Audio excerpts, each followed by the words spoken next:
Iran plans 7 nuclear plants by 2020. A weasel takes down the Large Hadron Collider, and a U.S. Army general says troops need to prepare for hybrid armies and little green men. This is Skywatch TV for Tuesday, May 3rd, 2016. I'm Derek Gilbert. First up, a force of Italian and British soldiers ambushed by the Islamic State in Libya last week. Now, this story has only been reported by Debka File. That's an Israeli news site that claims to have sources inside the intelligence and military communities. The battle reportedly took place last Wednesday.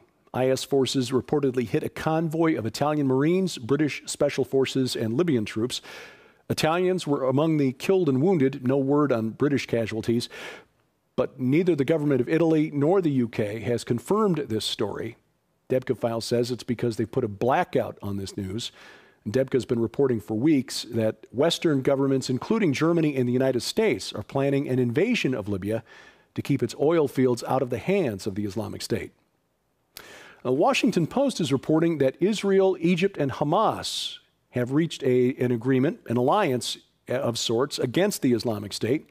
Strange bedfellows, to be sure. As part of the deal, Hamas is supposed to have deployed several hundred fighters along the border between the Gaza Strip and Egypt to keep ISIS out. An affiliate of ISIS in the Sinai Peninsula has been launching guerrilla attacks against Egyptian military units and peacekeeping forces, multinational peacekeeping forces in the Sinai. However, this deal may not really exist. Debka File reporting that there is no agreement, and that, on the contrary, Hamas is providing ISIS with intel and allowing ISIS fighters, wounded ISIS fighters, into the Gaza Strip for treatment at Palestinian hospitals. Iran's army chief reportedly taking command in Syria, Major General Hassan Firuzabadi, arrived in Damascus Saturday to take direct command of Iranian, Syrian, and Hezbollah fighters as they prepare for an all-out assault on rebel outposts in Aleppo. This may also signal Iran's intent to take direct control of where its forces are deployed after the battle for Aleppo is won, to make sure those troops are placed where Iran wants them and not where Russia wants them.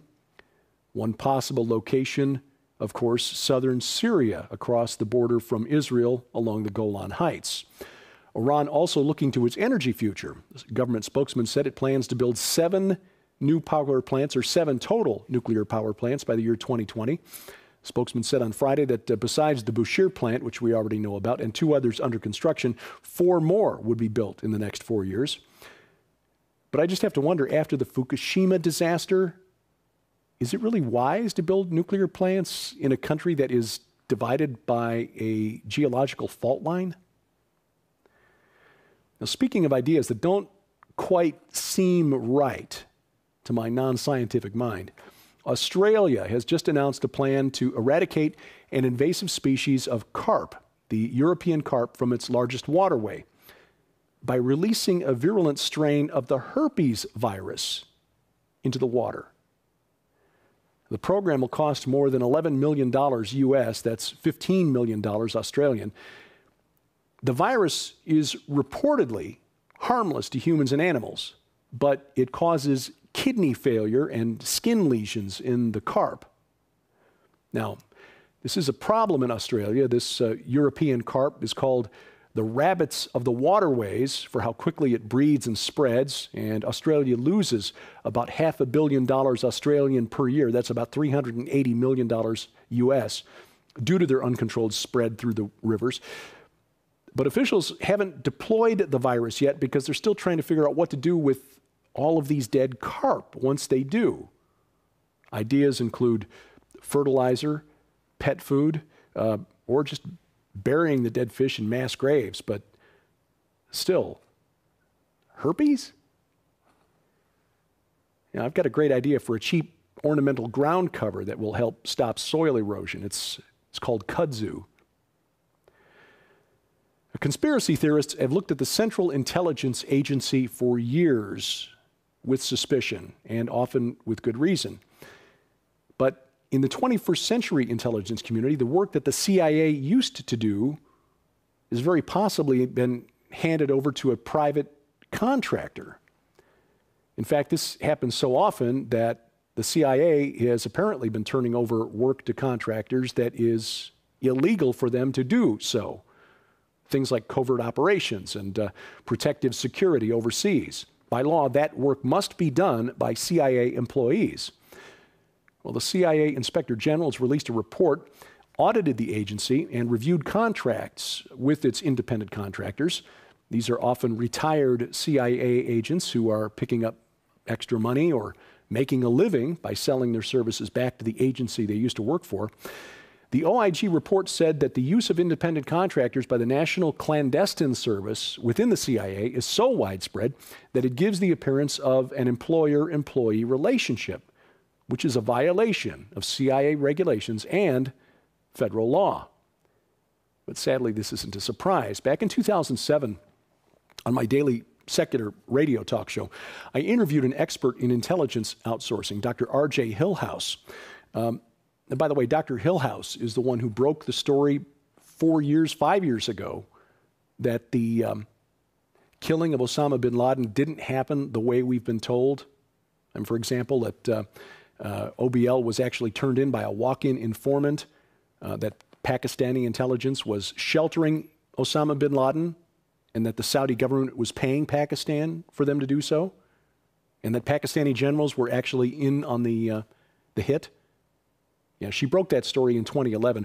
Award-winning investigative journalist Seymour Hersh published a very similar story last year and got credit for breaking the story. He also was vilified by the mainstream press, but credit where it's due, Dr. Hillhouse beat him to that story by 4 years. Anyway, back in 2006, she discovered in a PowerPoint presentation that was accidentally left on an unsecured Defense Department server that the amount of money, that the percentage of money spent by America's intelligence services per year on private contractors was 70%. Think about that. 70% of America's annual intelligence budget was being paid to private companies, private contractors. The global war on terror is business, and business is good. That may be, by the way, partly why neocons are freaking out about Donald Trump's foreign policy speech last week. Now, speaking of conspiracy theorists, and by the way, I consider that a compliment rather than an insult. If you're the type of person who watches Skywatch TV and appreciate the information that we share, if you've been following the work of men like Tom Horn or Steve Quayle for any length of time, then you probably noticed this next story. U.S. Army Chief of Staff Mark Milley gave a speech on April 21st at Norwich University. This was on the occasion of their 100th anniversary of the ROTC program there. And he said something while sharing with the students that they were entering a world that was far more complex than previous generations of career soldiers. If the world of 1916 was complex, or the world of 1945 was complex, the world of 2016 is intensely complex. You'll be dealing with terrorists, you'll be dealing with hybrid armies, you'll be dealing with little green men, you're going to be dealing with tribes, you'll be dealing with national leaders and local leaders. Little green men? Hybrid armies? Those should be trigger words for you if you've been a longtime watcher of Skywatch TV. Well, of course, the internet went nuts. The true believers in the UFO phenomenon were all over that speech. But if something seems too obvious to be true, then it probably is. I did a little research and then checked with our resident expert, Lieutenant Colonel Bob McGinnis, Pentagon consultant, author of the book Never Submit. These phrases, hybrid armies and little green men, are common in today's military. Hybrid army is a fighting force that incorporates non-traditional elements like drones, robotic weapons, or even private security contractors into the mix. And little green men was a term that developed a couple of years ago when fighting broke out in Ukraine. The separatists were augmented by Russian soldiers wearing masks and plain unmarked green uniforms. Clearly fighting men, but not obviously identifiable as Russian, little green men. So, General Milley didn't mean what the internet thinks he meant.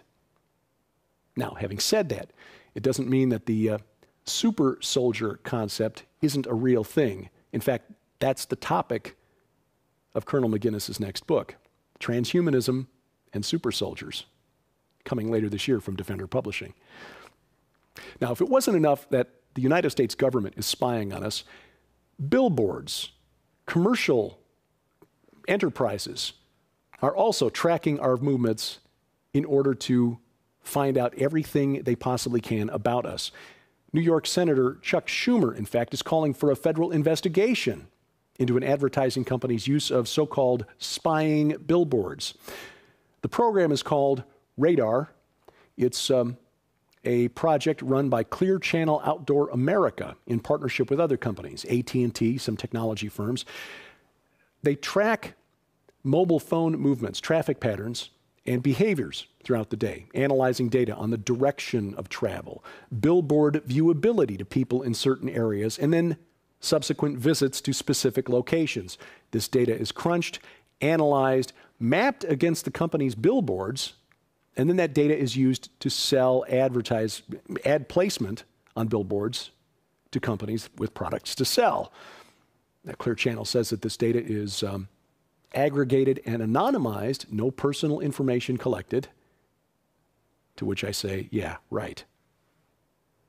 By the way, another tech note, if you have a Windows computer, laptop, or PC, and you have the Apple program QuickTime, which is a video playing program, a video player, the federal government is recommending that you delete that program from your machine.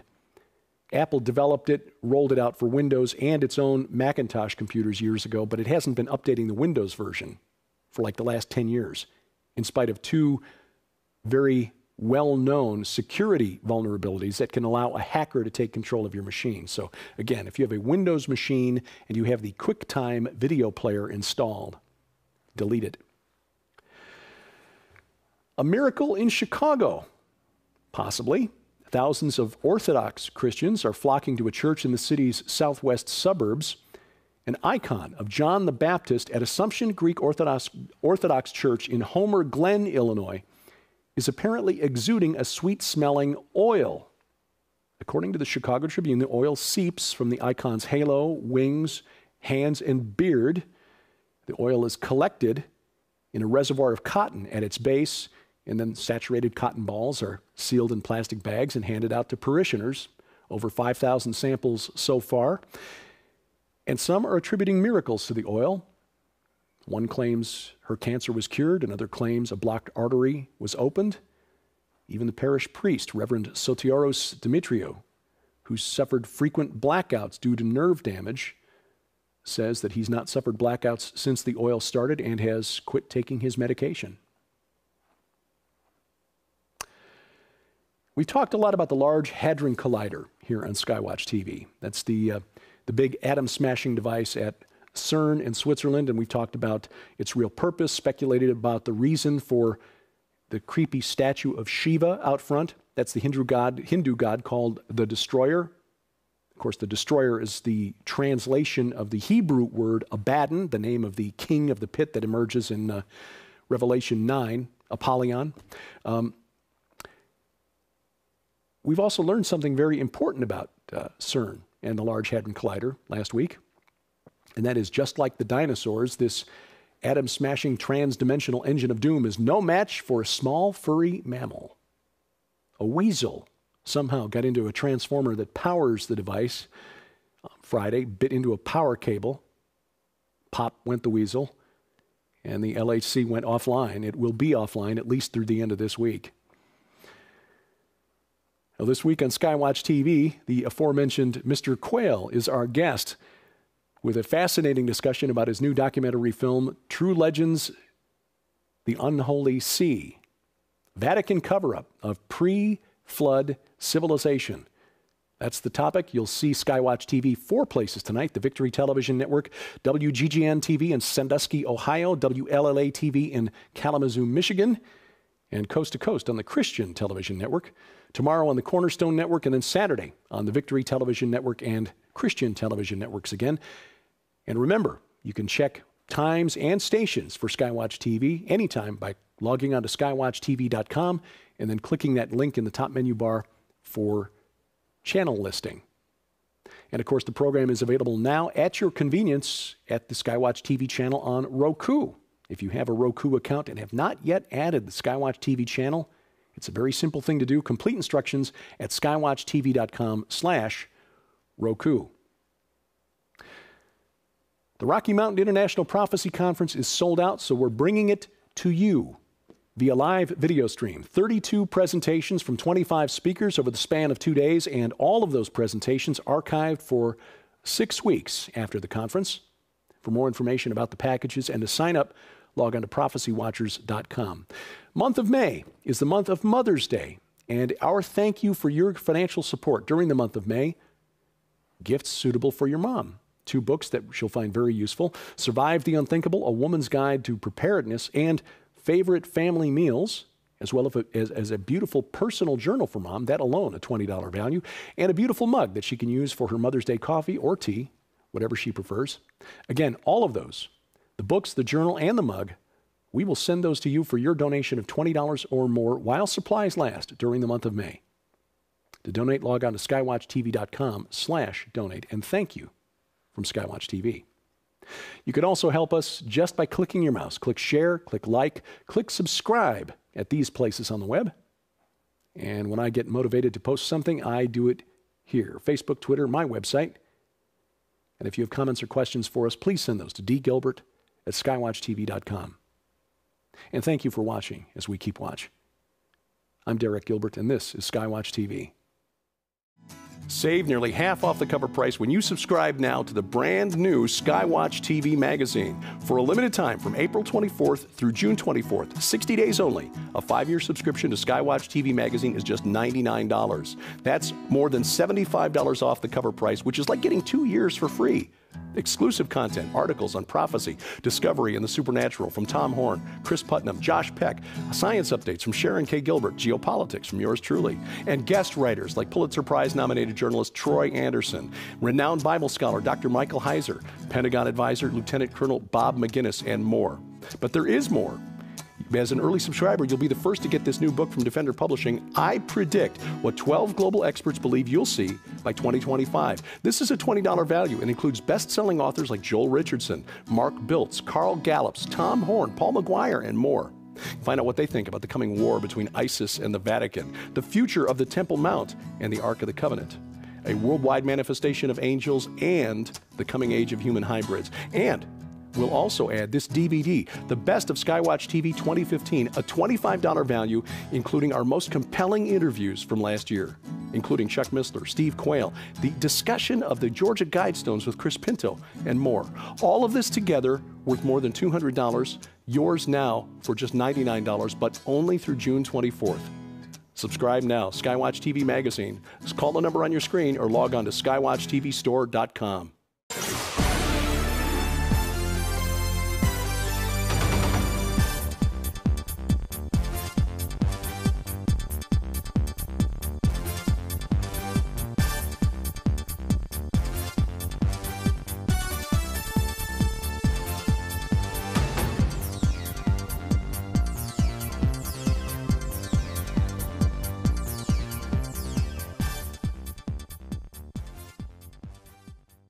A strip for treatment at Palestinian hospitals. Iran's army chief reportedly taking command in Syria, Major General Hassan Firuzabadi, arrived in Damascus Saturday to take direct command of Iranian, Syrian, and Hezbollah fighters as they prepare for an all-out assault on rebel outposts in Aleppo. This may also signal Iran's intent to take direct control of where its forces are deployed after the battle for Aleppo is won, to make sure those troops are placed where Iran wants them and not where Russia wants them. One possible location, of course, southern Syria, across the border from Israel along the Gulf. We have sources inside the intelligence and military communities. The battle reportedly took place last Wednesday IS forces reportedly hit a convoy of Italian Marines, British Special Forces, and Libyan troops. Italians were among the killed and wounded. No word on British casualties. But neither the government of Italy nor the UK has confirmed this story. Debka File says it's because they put a blackout on this news. Debka's been reporting for weeks that Western governments, including Germany and the United States, are planning an invasion of Libya to keep its oil fields out of the hands of the Islamic State. The Washington Post is reporting that Israel, Egypt, and Hamas have reached an agreement.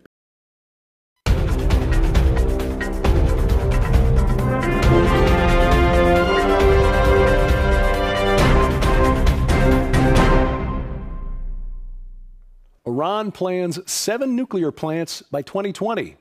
A weasel takes down the Large Hadron Collider, and a U.S. Army general says troops need to prepare for hybrid armies and little green men. This is Skywatch TV for Tuesday, May 3rd, 2016. I'm Derek Gilbert. First up, a force of Italian and British soldiers ambushed by the Islamic State in Libya last week. Now, this story has only been reported by Debka File. That's an Israeli news site that claims to Golan Heights. Iran also looking to its energy future. The government spokesman said it plans to build 7 new power plants, or 7 total nuclear power plants by the year 2020. The spokesman said on Friday that besides the Bushehr plant, which we already know about, and 2 others under construction, 4 more would be built in the next 4 years. But I just have to wonder, after the Fukushima disaster, is it really wise to build nuclear plants in a country that is divided by a geological fault line? Now, speaking of ideas that don't quite seem right to my non-scientific mind, Australia has just announced an alliance of sorts against the Islamic State. Strange bedfellows, to be sure. As part of the deal, Hamas is supposed to have deployed several hundred fighters along the border between the Gaza Strip and Egypt to keep ISIS out. An affiliate of ISIS in the Sinai Peninsula has been launching guerrilla attacks against Egyptian military units and peacekeeping forces, multinational peacekeeping forces in the Sinai. However, this deal may not really exist. Debka File reporting that there is no agreement, and that, on the contrary, Hamas is providing ISIS with intel and allowing ISIS fighters, wounded ISIS fighters, into the Gaza